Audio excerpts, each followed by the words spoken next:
This is the presidential palace for you here in Sri Lanka, in Colombo. It's jam-packed.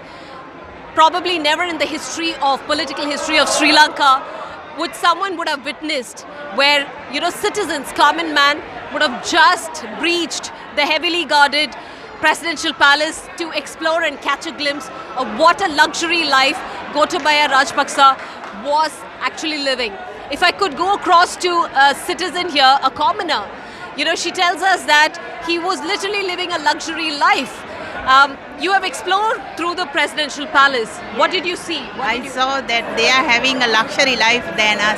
Actually, we are leading a very poor life.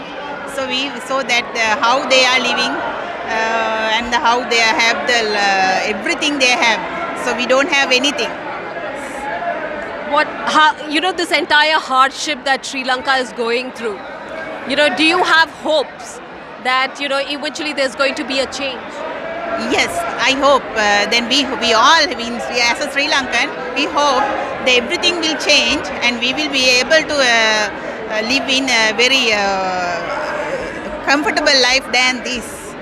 And we hope that we will be able to go here and there, everything, and not only the higher people, then only the pure, and they will be able to live in parallel lives.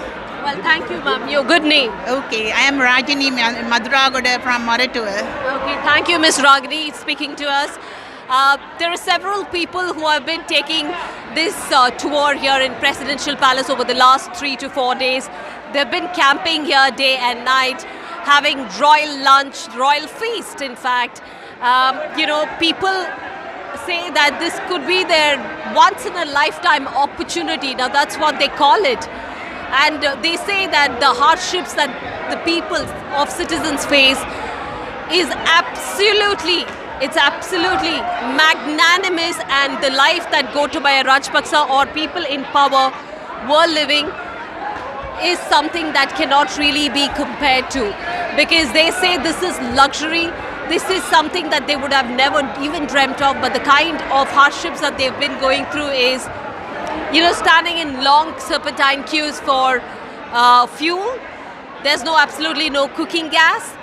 The country's run out of medicines. While we talk about it, while the people, citizens of Sri Lanka, take this tour here inside the presidential palace, Gotabaya Rajapaksa is missing. In fact, he fled from this presidential palace days ago when the biggest demonstration, the massive protest, uprising was planned on July 9th. The location is still not known, but what we do know at the moment is he has officially communicated to Prime Minister Ranil Wickremesinghe that he will be resigning on the 13th of July.